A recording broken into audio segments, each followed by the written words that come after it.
Ready, aim, fire. Taso.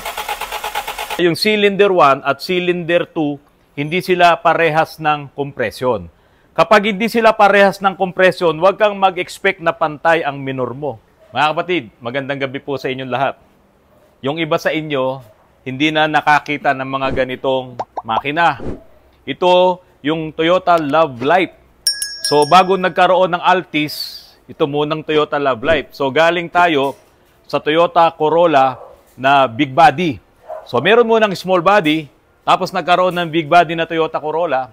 Pagkatapos, Toyota Love Life, and then, yung Toyota Altis na. Ngayon, mga kapatid, itong Toyota Love Life na to, ito ay karburador pa. Ayan, o. So, narito yung karburador. Sabi ko kay Pyong, alisin niya na lang to kanina, kaso binalik niya. So, alisin ko, pakita ko sa inyo. Ayan po yung karburador. Okay? Kaya sa may air cleaner, para hindi dumumi yung karburador, kasi talagang ito, may higop to ng hangin. So, ito po nung araw, yung makikita nyo na ginagalaw-galaw ng mga tatay natin, mga lolo nyo, na pagka ito ay tumitirik dahil nga nagbabara yung karburador, ayan, ginaganyan namin yan. Hinihigop niya, nawawala yung tinga-tinga na dumi doon sa loob ng karburador. Ngayon mga kapatid, marami pang may mga ganitong lumang sasakyan na talagang gustong-gusto nilang maipaayos. Ang may-ari po nito, taga dyan pa po sa Batangas. Dinala po dito sa amin itong Toyota na to dahil ang sabi po niya, meron daw pong mga shop na hindi na po tumatanggap ng mga kotse na dekarburador. O kaya po, in short, yung mga digasolina.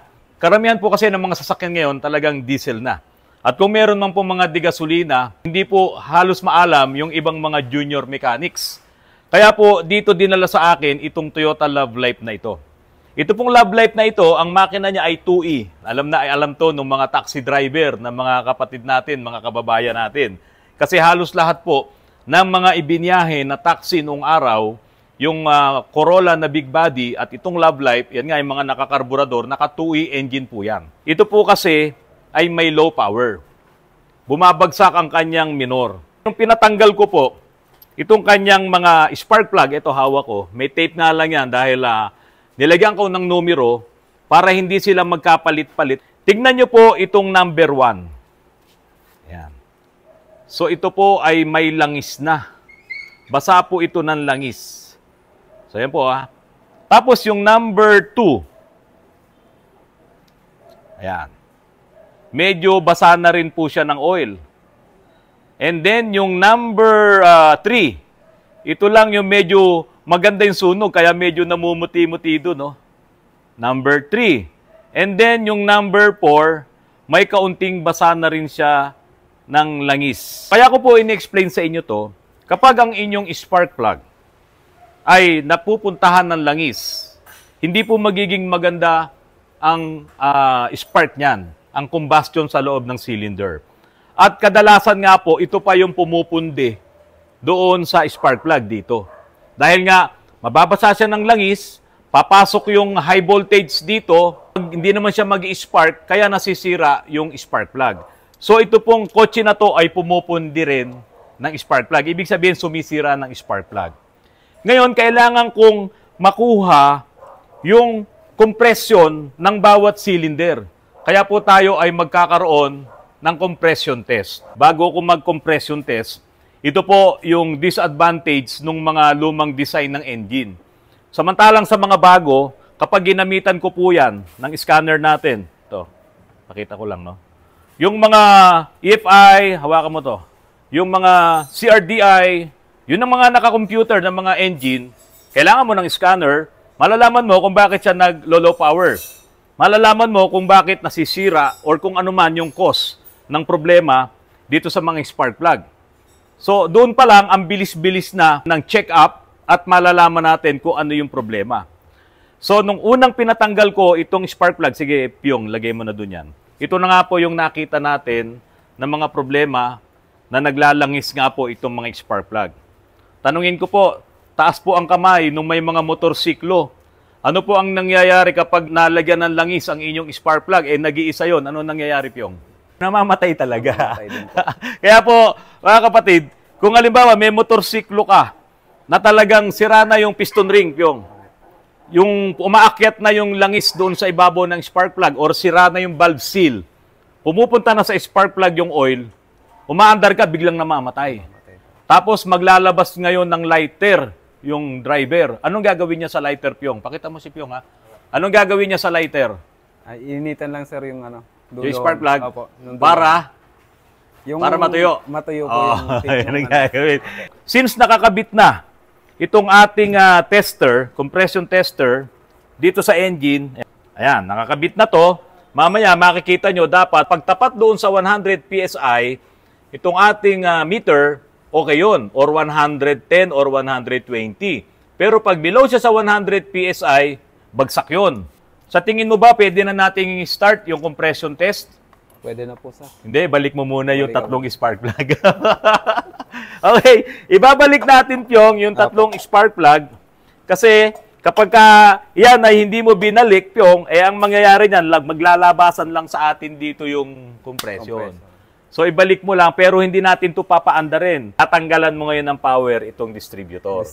Bubunutin mo yung socket doon. Magiging maingay kasi kapag hindi ko binalik muna yung tatlo. Cylinder 1, ang ating itetest, dapat makarating siya doon sa 100 PSI or halimbawa lampas siya ng konti, okay lang yun, 110, 120, sapat na yon sa mga ganitong klase ng engine. Pero kung halimbawa ang makuha natin ay below 100, bagsak yon sa ating testing. Pero kung meron dito na 80, tapos merong 90, tapos merong 100, tapos merong 70, hindi sila pare-parehas na nandoon sa 100, bagsak po lahat yon at kailangan na nito talaga ng general overhaul. Bumili po ako ng bagong tools, ito po ay Flyman. Hindi ko lang alam kung ito ay original na Flyman.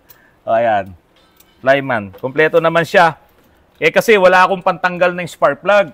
Kaya ang ginawa ko, nagpabili ngayon ako kay Glenn. Glenn, magkano kuha natin ito? 2.5 po. Lakas mo. 2.5. 2.5. 2.5 lang po yung tools na yan. At yan po ay binili ko sa online. So, sa mga mekaniko, mag-invest po kayo sa tools kasi kailangan nyo po talaga yan. Kailangan wala tayong kuryente at baka tayo ay makuryente. Yung isa dito, doon sa ating RPM at yung isa naman power. Pagka hindi nakakabit yung isa dyan naputol, wala ka ring RPM doon. All set na tayo bago i-start. Ito na, nakakabit na yung mga spark plug. Ayan. Ito ay pwede rin, applicable din po ito doon sa mga CRDI at sa mga gasoline engine na computerized, mga naka-ECU. Pwede rin po ito. Okay, Pyong. Paki-start mo nga. Tignan natin. Okay po, sir. I-revolve. Oop! Ayan po, pumasok siya sa 120. So, yung number 1, pasok po tayo sa 120 PSI. Pwedeng ang singaw nito ay doon mismo sa cylinder or pwedeng ang singaw naman ay dito sa ating gamit. Ilagay mo ngayon yung spark plug na number 1 at ito naman ay ilagay mo sa number 2. Sige. Tanggalin ko muna ito at baka mahulog. Sige. Okay, mga kapatid. Itetest natin yung 4. So, doon sa number 1, pasado yung ating compression. Pero yung number 1, ito ay basa din ng langis. Titignan natin ngayon itong number 2 kung papasa tayo.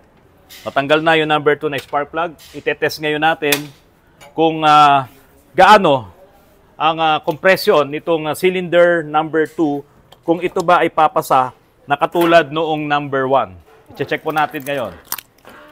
Okay, Pyong. Okay. Sige, Pyong. Okay. So, mga kapatid, nakita nyo, yung isa 120. Ito ay almost 100 lang yung kanyang palo. Nasa mga 105. Doon pa lang, alam na natin ngayon na yung cylinder 1 at cylinder 2, hindi sila parehas ng kompresyon. Kapag hindi sila parehas ng kompresyon, huwag kang mag-expect na pantay ang minor mo. Nakuha niyo po yon? So, importante po ang compression test. Kaya po ito ay ginagawa natin. So, si cylinder number 2, pasok pa siya doon sa 100, yun nga lang, hindi sila parehas ni cylinder number 1. So may problema na rin po yun kahit paano. Kaya yung iba, sa mga naka-gasoline engine or yung iba pa, kahit mga diesel engine, hindi pantay yung minor nila, nagbabibrate sila. Yung pala, yung compression talaga ng mga cylinders nila ay hindi na rin po pantay-pantay. Isa po yun, ha. Kakabit ko na to. Ayun. So, cylinder number 3, ito po kaya ay papasa or mas bababa pa sa 105 o mas mataas pa siya sa 120. Tignan po natin dahil nga po maganda yung spark plug na nakuha natin dito. Sige Pyong, ready and fire! Taas oh. Okay, bitaw.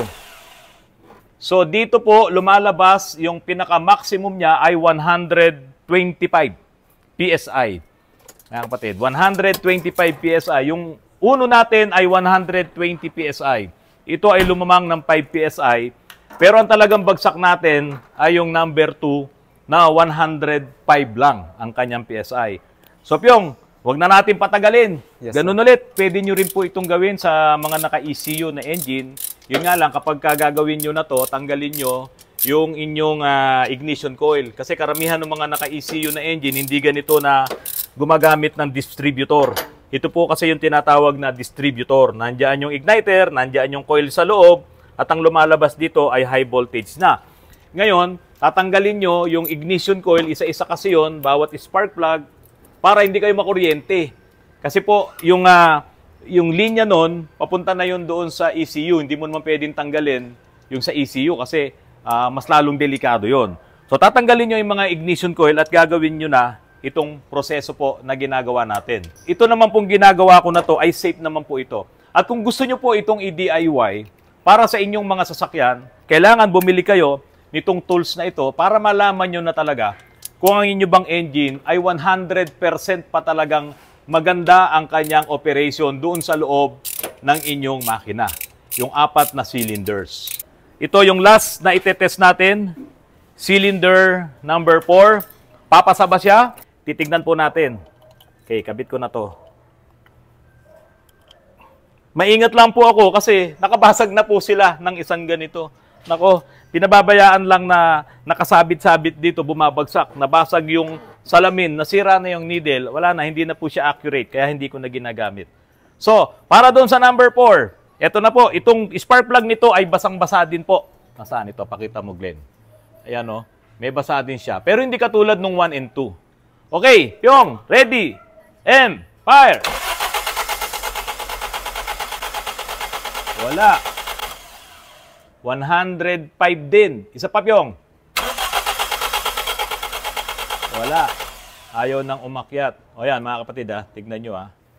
Hindi na po parehas yung kompresyon ng 4 na cylinders. So, ito ay 1, 3, 4, 2. Ganun yung kanyang firing order. So, yung ating 1 at saka yung 4, parehas na mababa ng konti doon sa naaabot nung dalawa. Pero kung tutuusin, yung 100 na yon, pasado pa yon. Kaya ito po, ay kapag mabilis naman yung andar mo, ay meron pa siya. Kaya lang, kapag naka-minor ka, huwag mong asahan na stable ang minor mo. Kasi mga kapatid, kung ito ay nagpare-parehas na 120, kasi yun yung compression na pinakamataas, o sabihin mo ng 125, at wala naman akong nakikitang basa na oil dito sa tip ng spark plug, so, ang pagdududahan ko na sana ay itong carburetor. I-overhaul namin yan. Lilinisin namin yan.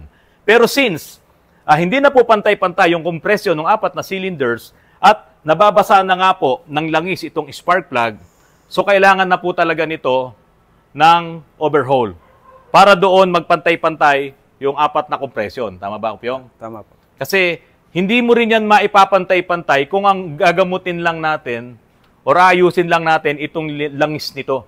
Kasi yung langis na nandito, na pumupunta rito, pwedeng galing doon sa ibabaw, sa cylinder head, dadaan doon sa valve seal, may problema na yung valve seal, doon sa valve stem, halimbawa, ito yung valve seal, ito yung valve stem, ayan.